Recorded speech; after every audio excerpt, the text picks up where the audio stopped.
94% sealed now.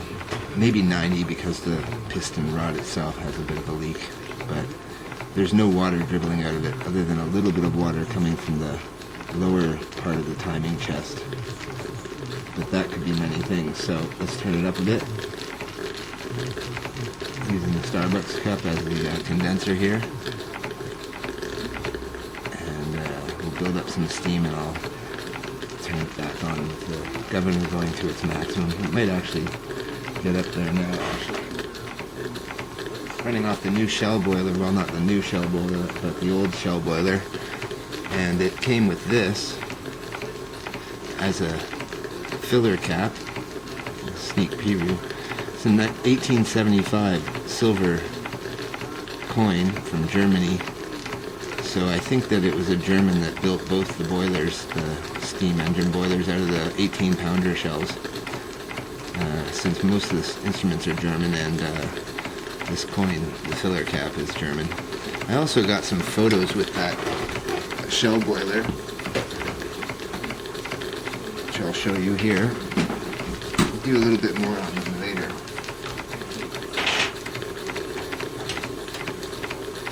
But here is World War I. This came with the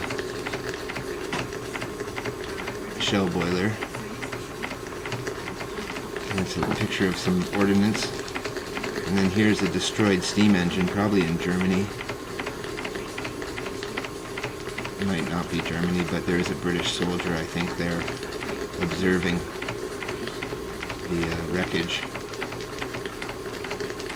Anyways, not good memories from World War I, probably, so. But there's the armory findings. Not much has changed in 100 years of bomb making, it doesn't seem, so. Anyways, that came with the shell boilers. And we've got the boat cabin almost designed now. We're going to, you can see the meter through the front windows now. But I have to do the sides and reinforce it with basswood. So let's look at this engine here running away now.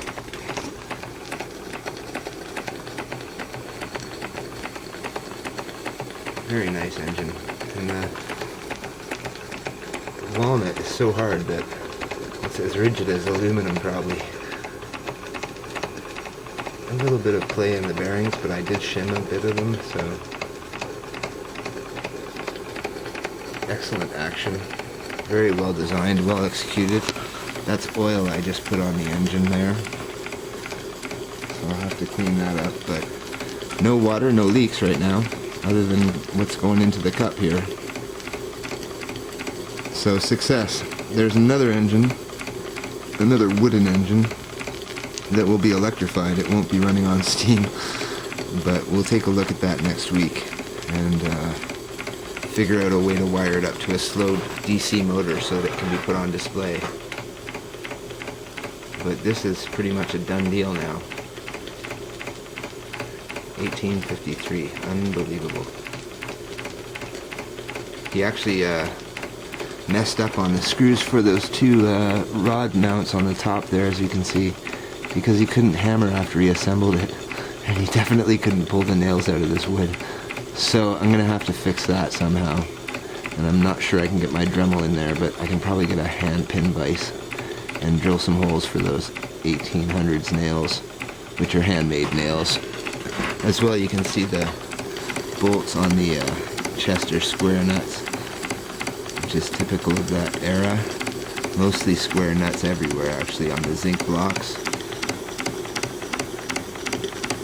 And that pulley is a hardwood pulley for the governor, and it has an eccentric strap. Excellent action.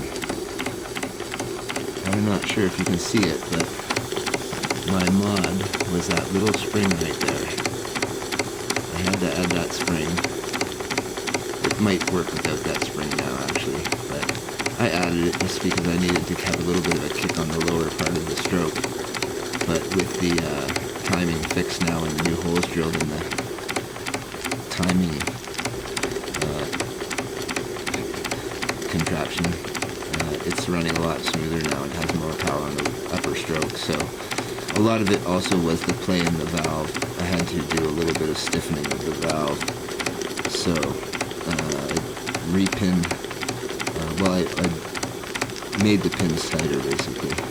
I didn't replace the pins, but I had to use a tool to mash the heads down a little bit more, and now it has nice action. So the knocking is the slide hitting the bottom. I'm not sure he machined it properly, but I can't see. I got those 4 nuts off to put on my adapter, inlet adapter, which I already had made for the John Cameron engine, which was the one with the plaque on the bottom. There's a video of that up. And then I adapted it to this because it looked old and haggard, so I figured it would suit it. And it fit really well, and those nuts just had enough space to get on. So he might have had a flange on there, but it would have been a very, very thin flange, because this is only 1/32 flange, and he would have had to have a thinner flange than that to have a manifold on it. But the nuts were rusted solid, so I don't think it was used at all, since he used it probably. But he definitely used it, because it's just, you know, it operates as a steam engine should. So there you go, guys. Really quick video. Sort of saw today the company had taken the name I had used for 4 or 5 years for multi-rotor racing stuff, and unfortunately I sold the name last year for them, and I don't think the new owners are going to be happy, but we'll see what happens. Anyways, have a good day, guys. I'll do a little bit of a slow or high speed of this so you can check out the action.